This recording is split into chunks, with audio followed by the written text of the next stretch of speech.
Victoria Memorial সম্পর্কে সংক্ষিপ্ত বিবরণ। অবস্থান: কলকাতা, পশ্চিমবঙ্গ, ভারত। প্রতিষ্ঠা: 1906 সালে নির্মাণ কাজ শুরু হয় এবং 1921 সালে এটি জনসাধারণের জন্য উন্মুক্ত হয়।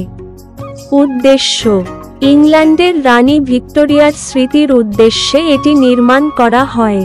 স্থপতি: স্যার উইলিয়াম এমারসন। স্থাপত্যশৈলী: ইন্দো সারাসেনিক রেনেসাঁ শৈলী, মিশ্র ব্রিটিশ ও মুঘল স্থাপত্য।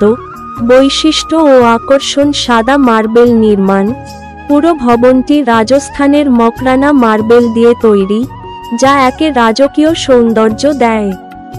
বাগান ও পরিবেশ: 64 একর জায়গা জুড়ে বিস্তৃত বাগান, যার মধ্যে রয়েছে জলাশয়, ফুলের বাগান, হাঁটার রাস্তা ইত্যাদি। ভিতরে জাদুঘর, মিউজিয়াম: ভিক্টোরিয়া মেমোরিয়ালের ভেতরে একটি সমৃদ্ধ জাদুঘর রয়েছে যেখানে প্রায় 3000+ ঐতিহাসিক চিত্রকর্ম, মূর্তি, অস্ত্র, বই ও চিঠিপত্র সংরক্ষিত আছে। ভিক্টোরিয়া রানীর মূর্তি: মূল ভবনের সামনে রয়েছে বিশাল রানী ভিক্টোরিয়ার ব্রোঞ্জের মূর্তি। সাউন্ড অ্যান্ড লাইট শো: সন্ধ্যায় একটি আকর্ষণীয় আলো ও শব্দের প্রদর্শনী হয়, যেখানে ব্রিটিশ আমল থেকে শুরু করে ভারতের ইতিহাস তুলে ধরা হয়।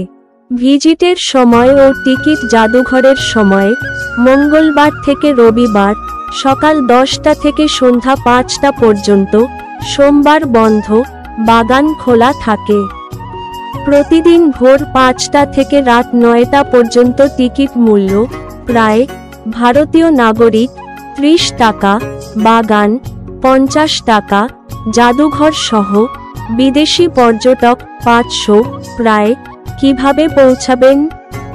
নিকটতম মেট্রো স্টেশন: ময়দান, এসপ্ল্যানেড। বাস, ট্যাক্সি: কলকাতার যেকোনো জায়গা থেকে সহজেই বাস বা ট্যাক্সিতে পৌঁছানো যায়। হাওড়া বা শিয়ালদহ স্টেশন থেকে ট্যাক্সিতে 15 থেকে 20 মিনিটে পৌঁছানো যায়। বিশেষ দ্রষ্টব্য: এটি কলকাতার অন্যতম ফটোজেনিক স্থান।